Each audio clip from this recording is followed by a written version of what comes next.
Welcome to another week with author E. Jamie. This week has been kind of like today was good, but this week has been kind of hard because I've been dealing with a serious case of insomnia. And I think it's a menopause thing because besides like this year, the only time I really remember having insomnia was specifically the memory that sticks out in my head was my 28th birthday. And that was actually better than what I've been experiencing sort of this year because I remember on my 28th birthday I just was not tired at all. I couldn't sleep. And but it was the kind of insomnia that I always hear about people having where they can like get up and like be productive and all that stuff. That happened once. Once in my life on my 28th birthday. I just stayed up all night for no reason. This year that has not been my experience with insomnia. And this week it's just it takes me forever to fall asleep. I'm talking about I get home from work, from the evil day job. I work evenings, so I get home around 11 at night, 10:30 ish if I catch everything in like terms of like the transit. And this past week, I have not been able to fall asleep until about 4. And that is only with the aid of medication. I have my old medication from when I hurt my thigh, when I hurt my leg, and which did really nothing for the pain but just knocked me out. So I still have some of that. So I've been taking that, and it would work, but it would just take too long to work. So I decided on the last time that I took medication that I would try something from the drugstore. Usually, like when I've had like insomnia sort of like in the past, it's like I would usually try Nitol, but they didn't have it. So I tried something called Sleep Ease or Sleep Easy or something like that. It was the same sort of thing. And here's the thing. They all claim that, get a good night's sleep, wake up refreshed in the morning. No. It'll put you to sleep, but you'll still be groggy as shit in the morning, during the day. And that's sort of still like what happened. It wasn't too bad, the grogginess, but it was still inconvenient to sort of like have that feeling when you're at work and you're feeling like groggy. And this kind of insomnia that I've like been having this past year or this year, and I totally believe it's like a menopause thing. Um, it's not the kind of insomnia, it's not the good kind of insomnia where you can like get up and like be productive or like read or something. No, you're exhausted. Your eyes are tired. Your whole body is tired.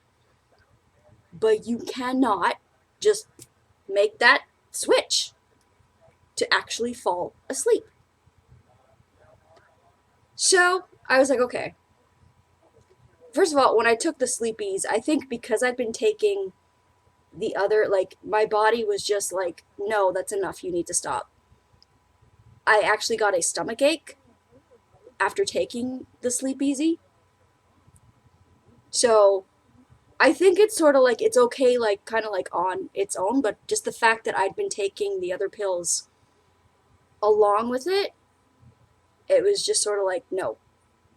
And I got a stomach ache, and I was like, okay, let's try something else here. So I decided that I wasn't going to drink my morning coffee. And for the longest, like for years and years and years, I could not function without coffee. Like between like my anemia and like just I was just like exhausted all the time. I actually have been good and like actually cut it down to like 1 cup a day, where usually for like the longest time I would need at least two. But no, for the past like year or two, 1 cup a day has done me. But since I've had this like bout of insomnia this week, I thought, okay, let's try not. Between like going out on my walks and stuff and like feeling like sort of like really like physically like good and like it clears your head and like all this stuff, I thought maybe because I've been doing that, I'll be okay and like alert and stuff. And so I tried doing that this past weekend, and I got a headache yesterday, which I think is because I wasn't drinking the coffee for like 2 days ish, but still taking, of course, my iron pills because I need that for my anemia, but no coffee. And the past couple of days, I've been okay. I've been okay, and I've been able to fall asleep. You like, I really envy those people who are like, once they get into bed, like within like 10-15 minutes, they're asleep. I envy those people slash hate those people because usually on my regular, it takes me at least half an hour. 20 minutes if I'm lucky. Half an hour usually. But this past week, it's been like 2, 3, 4 hours and I'm not falling asleep. So I needed to do something. So now, past couple of days, I stopped the coffee, and alert-wise, I've been okay, and I've been able to fall asleep. So I'm gonna ride this for as long as it goes. I'm gonna enjoy it for as long as it goes. So, just very happy that I've been able to get some good night's sleep the past couple days. So, that's just my little update I wanted to catch you guys up on. And why is this crooked? I'm trying to fix. Why are you crooked? Is that a little better? Well,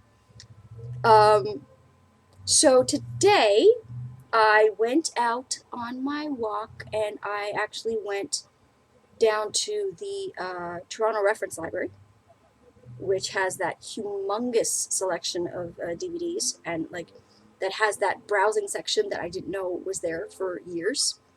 But yeah, it's there now, and you're able to take out books and DVDs and stuff. So I checked out some DVDs. I'm going to show you. First we have Queen Bees, and I got it for the cast, and it just sounds really fun. It's Ellen Burstyn, yes, the mother from The Exorcist, James Caan, yes, Sonny from The Godfather, and Ed DeLine from Las Vegas, R.I.P., Anne Margaret Gilligan, Jane Curtin. What she's from is in the tip of my, but I cannot, it's fallen out of my head. I know who she is, and I know what she's from, but it's fallen out of my head. Christopher Lloyd, Back to the Future, and Loretta Devine, who I know she's been in other things, but I mostly remember her. Mosley, I think her name was, from Supernatural. From Supernatural season 1.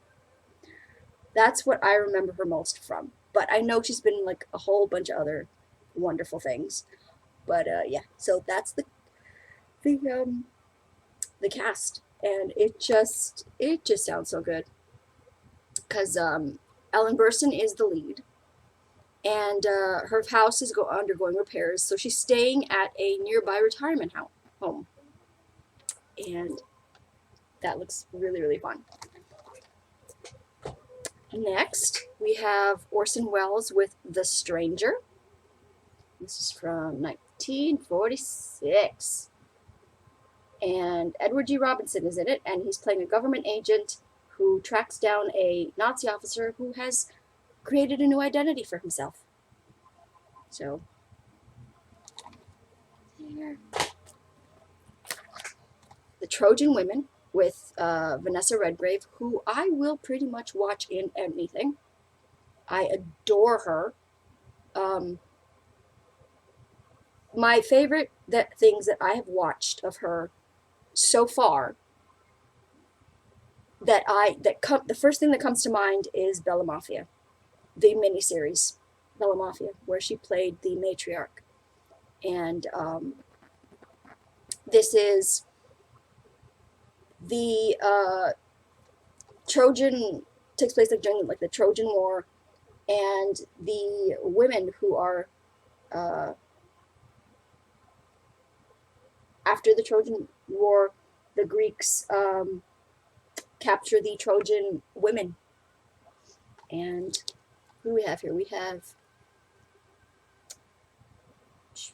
have Vanessa Redgrave. We have Katharine Hepburn, Genevieve Bujold, and Irene Papas.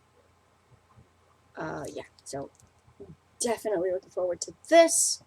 Might react to it, maybe. Next we have The Upside with Kevin Hart and Bryan Cranston. Oh, and Nicole Kidman. I didn't realize that. I love Kevin Hart. He is the comedian, Kevin Hart. I will watch almost like anything that he's in because he's just hilarious. And he is a recently paroled ex-convict, and I think he is hired to sort of be to help this quadriplegic billionaire played by Bryan Cranston, I believe, from not The Walking Dead, Breaking Bad. Yeah, so looking forward to that. Next is Just Mercy with Michael Jordan. Is it Michael something Jordan? Michael B. Jordan, Jamie Foxx, and Brie Larson. And I remember watching the trailer for this. And I think it's Michael Jordan playing a lawyer who is trying to save, I think it's Jamie Foxx is the accused, who is facing death row. I believe it's based on a true story. But yeah, I remember the trailer for this and definitely wanting to see it. And next we have To Be or Not to Be with, just look at that cover. I'm sorry. You got like the Nazi symbol like up here.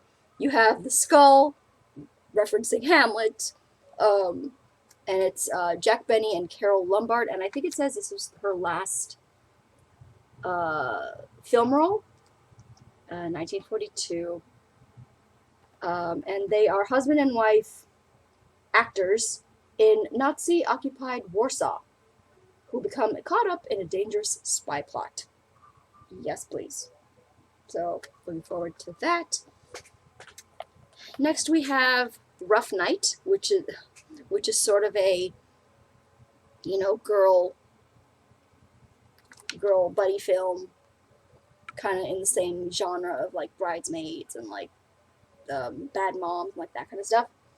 Um, Five best friends from college reunite 10 years later for a wild weekend getaway in Miami. Now, I am not the biggest Scarlett Johansson fan. I,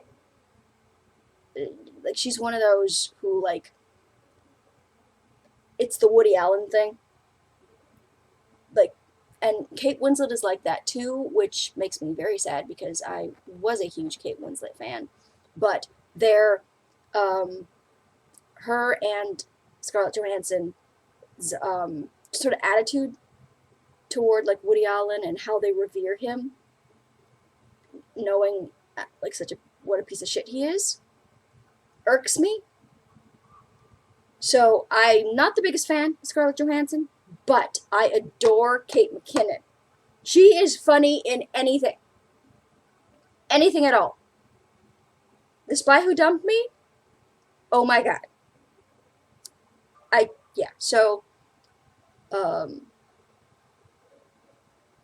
Zoe Kravitz is in this, and just Ilana Glazer, which I believe, like, I know her. I'm not sure if that's her name, but I know her. So looking forward to this. And finally, we have Sidney Poitier in A Raisin in the Sun. I have heard a lot about this story, about this play that they've turned into a movie. And I know that it is a classic story, but I've never seen it. And it is about a black family living in a cramped Chicago apartment, and they're awaiting a life insurance check that they hope will change their circumstances, but tensions arise over how to use the money. So it's sort of like a family drama kind of thing, and very much looking forward to that. So that's what I got from the library. And I did a thing, which, listen, I've been really good this month in terms of, like, not buying more books. I've been really, really good in, like, I think I've only bought, like, one book? Yeah. I went to, I knew that there was a Indigo sort of in the direction of sort of where I was going, because I went to the reference library and I wanted to sort of explore that area from like Bloor and Young to sort of like the next subway station, like go on a little walk. And then it occurred to me that the next subway station was Bay, and I knew that there was an Indigo around Bay and Bloor. And there was. And so I thought, okay, I'm going to try and be good. Maybe I won't get anything. But if I do, I will again restrict myself to one genre fiction and one classic, and that is what I did. Especially because, look, when I tell you about the classic that I got, like, oh my god, I had to. I'm pretty sure you have never heard of this classic. I've never heard of this classic, but the plot, yo. First of all, let me just show what else I got. I'm glad I went in there, because when I went to that little,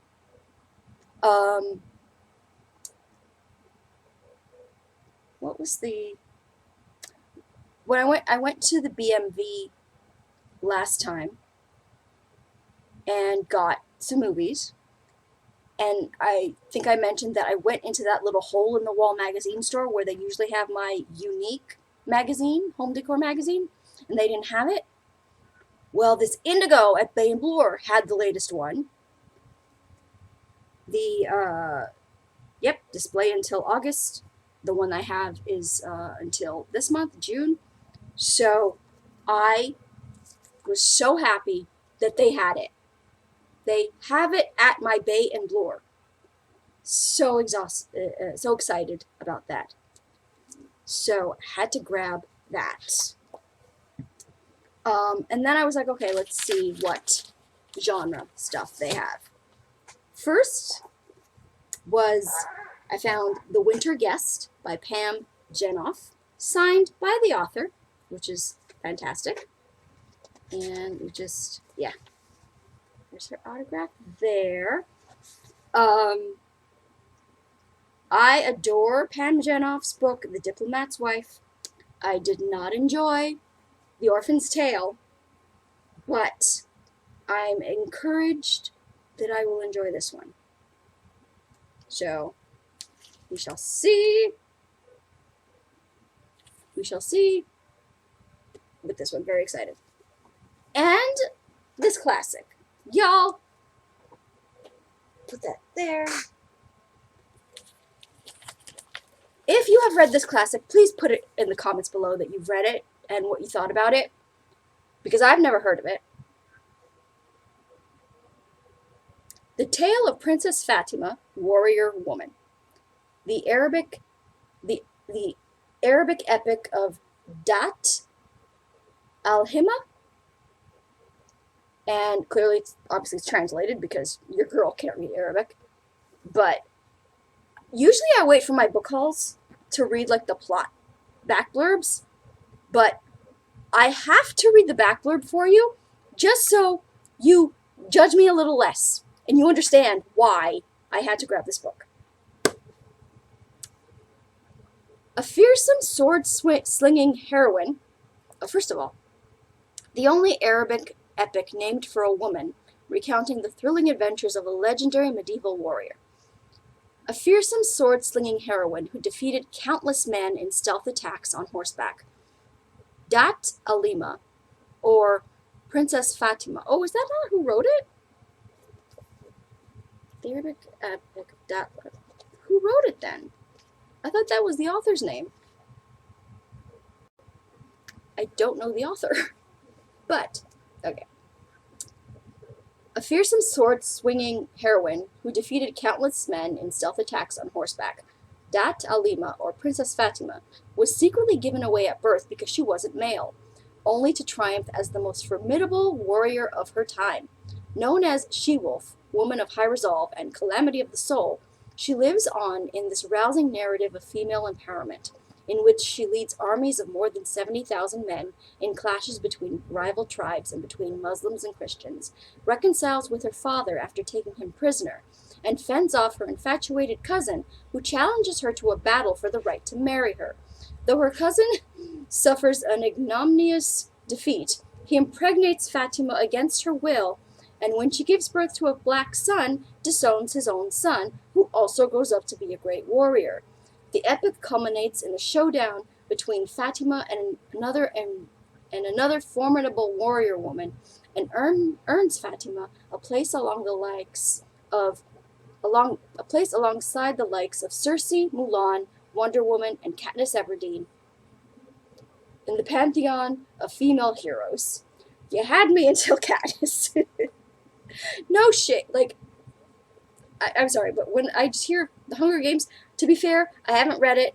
I know that like a lot of people love it, and I'm shading it for no other reason other than it's young adult fiction, and I don't think it's sort of in the same. Like I don't think the comparison is as great as you want it to be when you sort of put her in that same group. But I can see like Circe, Mulan, Wonder Woman, yes. But Katniss Everdeen, that's just me being judgmental, and I'm sorry. That's just my opinion. But yeah, like that blurb, I'm sorry, I had to grab this. I had to. Does that not sound freaking amazing? So this was my classic. There was a Elizabeth Gaskell there I think called Canford Park or Canford something. Canford. But I only didn't get it because it was sort of a nice kind of edition, and I want to get the more regular editions so that I can read it and annotate it, and then if I really love it, then I want to get the very sort of like pretty display editions. Um, but so I left that one there, and then I was so happy that I found this one, which sounds so good. I cannot wait to read this. Um, and I got something in the mail. So I am very happy that Vistaprint, which is a sort of printing company where you can like do all your swag and stuff, now does bookmarks. For the longest time, they did not do bookmarks, and that made me sad because I had to get my the Vendetta bookmarks, the first book in my Blood Vows series. I had to get those made with like overnight prints, which was always like more expensive than I wish it was. Until I decided, let me check. You know, it's been a few years. I would get like Vistaprint for like all my other like sort of swag stuff, which I need to do more sort of swaggy, bookish stuff because I haven't done sort of like in a while. And I ran out of my Vendetta bookmarks. So I thought that I would make bookmarks this time for the first book in my Resistance trilogy, The Arrangement. So I went over to Vistaprint and I, you know, kind of looked and saw and like if they did, and they do, and I was so happy. And it still ended up being cheaper than the overnight prints, which I was happy about. Plus, you can use like a coupon code for that. And so it did not take like long at all. It took like a couple of days, and they're here. They're here. I haven't seen them yet. I opened the box just to make it easier to like look into it, and so you're not here like waiting for me for like a half an hour to open the box. So I'll open the box, but I haven't looked in.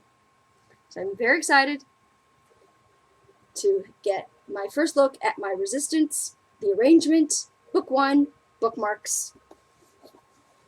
Here we go.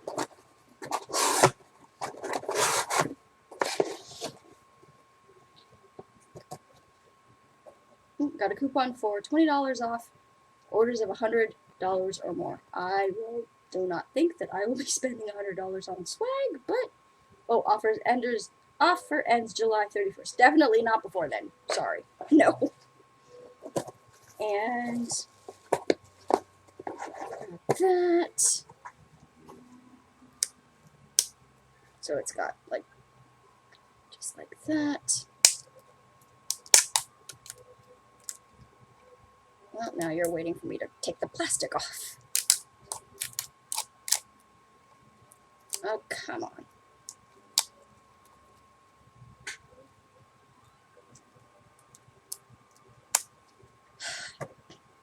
Thought I was going to save you guys time, but here we are.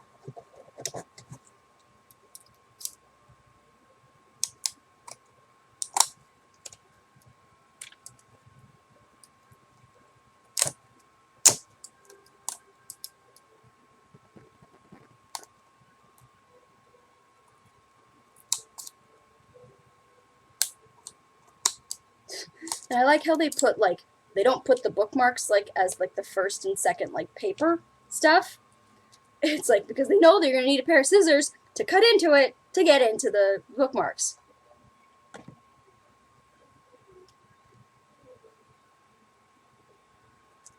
There we go. I'm not sure if you can see that there. They're a bit skinny.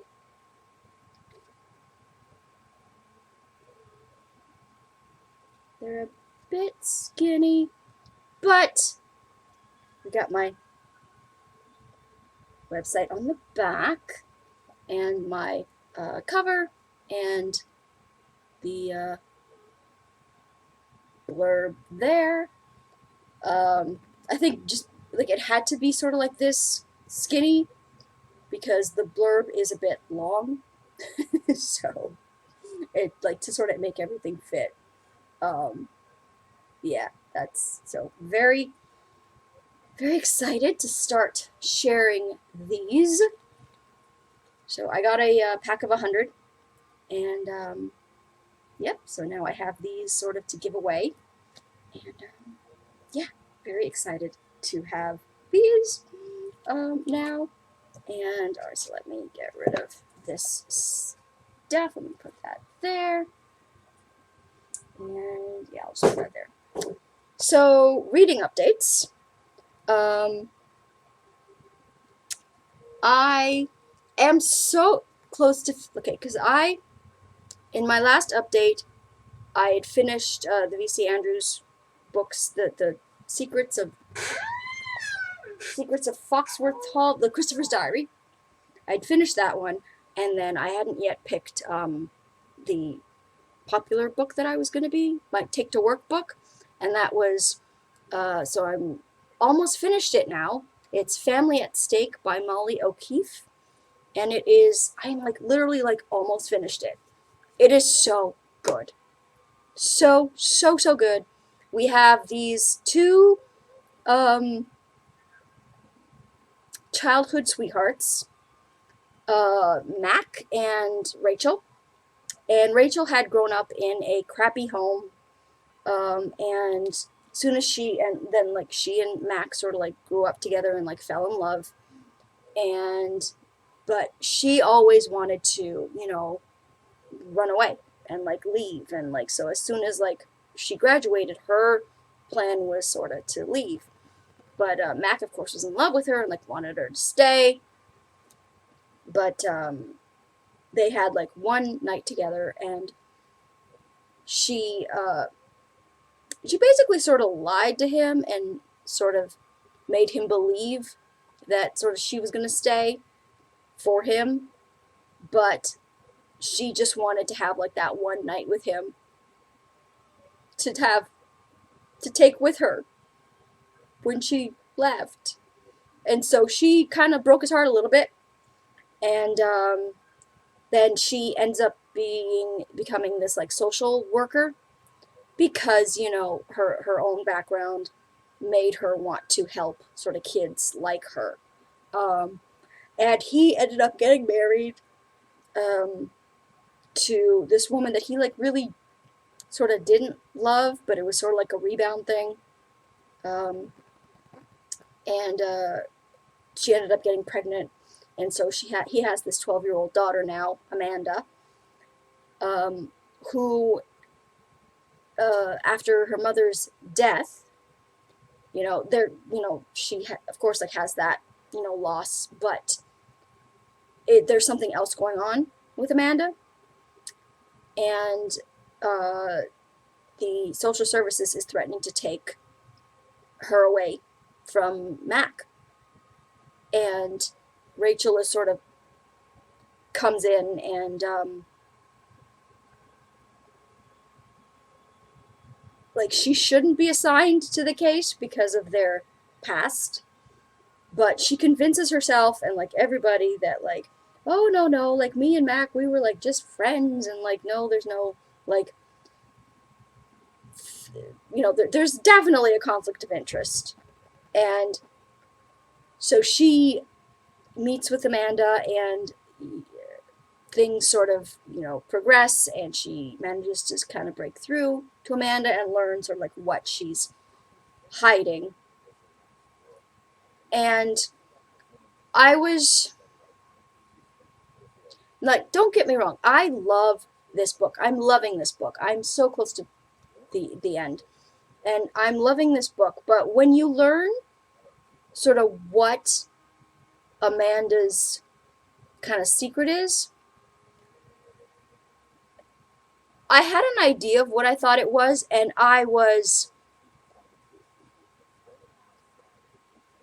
wrong but right sort of at the same time, in that what was happening wasn't happening to her, but it was happening to a friend of hers, and supposedly the secret, the burden of keeping that secret was too hard on Amanda, and is what was making her like lash out and misbehave and like um, just be this like troubled young girl. Personally, I found it a little bit of a cop out. That reveal, I found it a little bit of a cop out. That they made it a secret that she's keeping for a friend, as opposed to it had happened actually to her.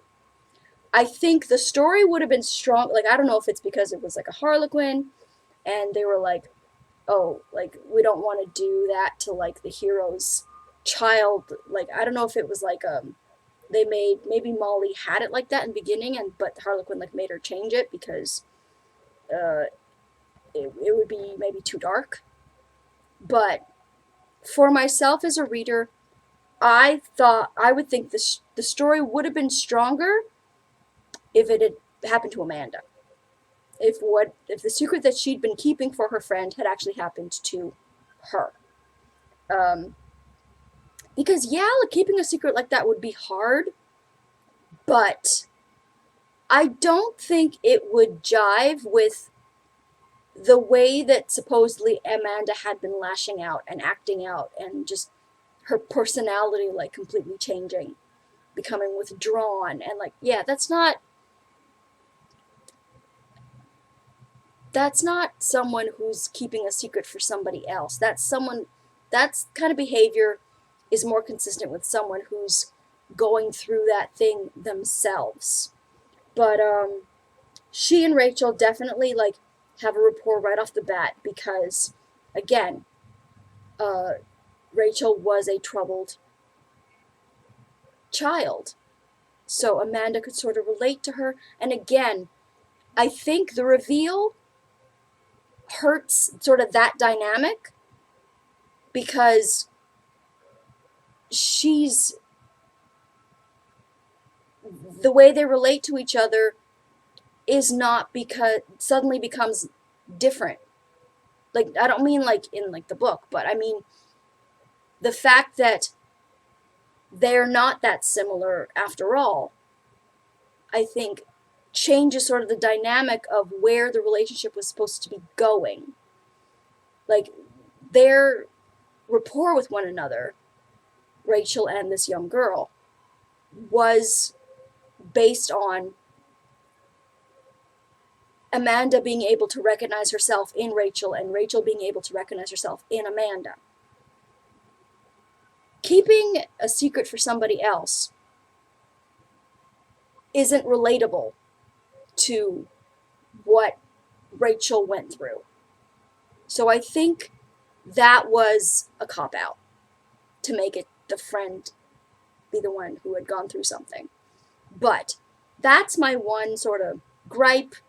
Um, Rachel's been found out and is forced to resign from her job because there's a conflict, of course, a conflict of interest with the fact that the case that she's working on is someone she was once romantically involved with.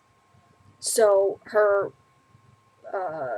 boss slash friend Olivia makes her resign, and she and Mac, Rachel and Mac, grow closer and they make love. But now he's sort of gun shy, thinking that she's gonna leave him again. So he's trying to like stay distant from her, and she doesn't want him to.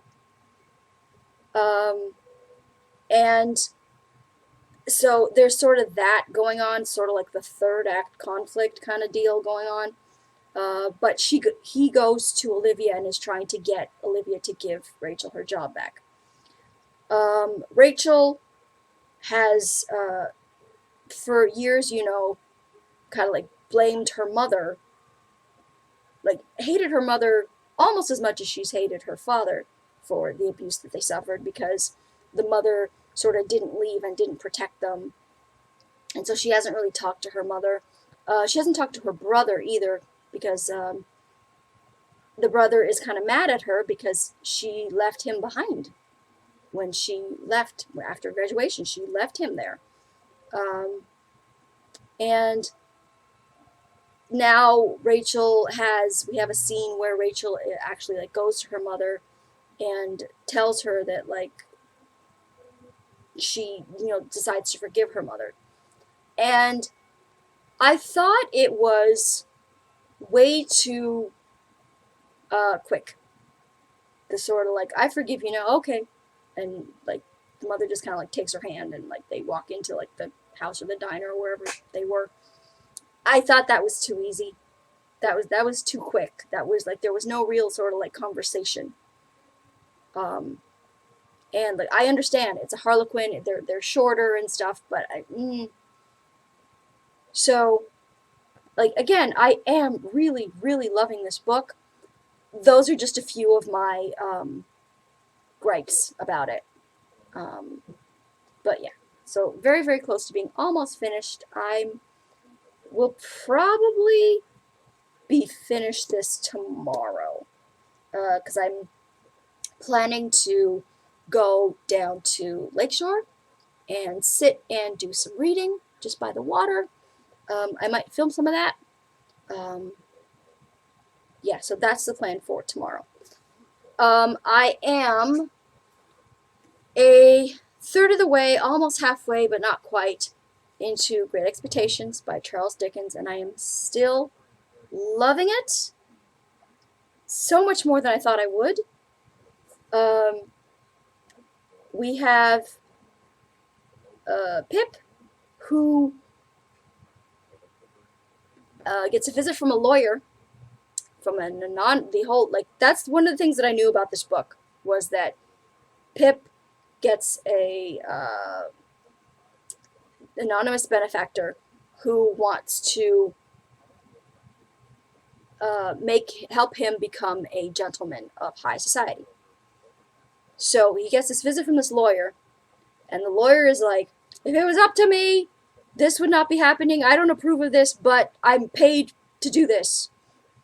There's a person who is going to fund your education and is going to give you an allowance and is going to do everything to make you into a gentleman of high society. So Pip is like over the moon happy because this is all that he's ever wanted. But the stipulation is you can never ask who this benefactor is, and you will never know who this benefactor is. I'm hoping, before the end of the book we find out who the anonymous benefactor is. I have two theories. One I'm really hoping is, in the beginning of this book, Pip helps this prisoner. And when he's like really, really little, he helps this prisoner, brings him like food and like, he helps him out.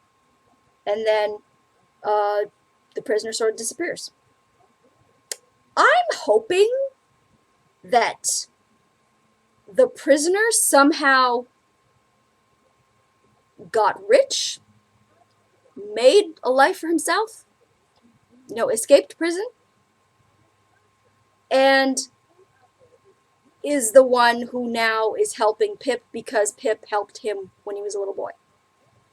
That's what I'm hoping. However, we have Miss Havisham there in the background.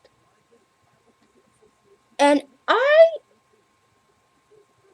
I know of this book that she is poisoning this little girl, Stella, poisoning her mind against men. And she wants Pip to fall in love with Stella for the sole purpose of breaking his heart, because Miss Havisham's heart was broken. I don't think we know the story yet. We just know that she was going to be a bride and that didn't happen for some reason. I'm assuming it's because the guy jilted her. Because if the guy died and Havisham just sort of went insane, which kind of would make, I guess, more sense or less sense, depending on how you look at it. Like, I don't know if the guy died or jilted her. Either way, and is she angry that the man died, or is she angry that the man jilted her? Miss Havisham has a hatred for men. So I would not put it past her to be the anonymous benefactor, to build Pip up just so he fits into Estella's world, so that he and Estella actually become lovers, become, a thing, where Estella then turns around and breaks his heart, like Havisham wants her to. So those are my two theories going right now. I'm hoping that it's the old prisoner dude who, had a come up of some sort and is now hella rich and is helping Pip out because Pip helped him. But it's probably Miss Havisham setting the pieces in place for what she wants, which is for Estella to break Pip's heart. Because this woman is the cheese has slid off her cracker. And she has a hatred of all men. And, what does she hope to accomplish? Who is this revenge against? Why just pick this innocent little boy to randomly come to your house and play with your niece? Just to set in motion him being emotionally destroyed. For why? Yeah, I'll have to keep reading. So yeah, I'm happy for Pip. I'm sad for poor Joe, because poor Joe is the preciousest, and I love him, and I and he are very sad that Pip is going to be leaving him, and poor Joe is gonna be stuck taking care of his trash wife, who was attacked apparently by that Olecki guy. And she was hit in the head and almost killed. But I think she's unable to communicate now, except for she drew a hammer, a T, a hammer, and that's sort of what Licky or Lecky or whatever the heck his name is does for them. He's he works in that same place, I think, that Joe does. But yet he's still around, and they're not I'm not sure what is going on there. Is he the one that did it? Is he not the one that did it? If he is the one that did it, why do they still sort of have him around? And she hasn't pressed charges against him, and I'm not sure. But I'm just annoyed that trash sister is still around. I'm only slightly happy that she's kind of incapacitated now. It's too good for her, in my opinion. But yeah, so that's sort of where we are. Not quite halfway, but almost there, and quite enjoying it. So yeah, I am going to make my lunch. I'm thinking fries and maybe one of those beef beef gravy things that you sort of like that you like sort of like cook in the bag, and then like you have like the gravy for like the fries and stuff. Um, yeah, and then tomorrow the plan is I'm going to go down to Lakeshore and sit by the water and like do some reading. Today I'm going to be editing my speed dating my TBR episode 7 that I did. Tomorrow I think I'm going to be doing my reaction for Outlander season 6 episode 6. Yeah, so I think that's the plan for tomorrow. And yeah, I think that's going to be it for this video. Unless I decide to like do some filming tomorrow for you guys, and otherwise that'll be it for this week's video. Follow me on Twitter at twitter.com/authorejamie. Like my Facebook page at facebook.com/authorejamie, and I will talk to you guys next time. Bye!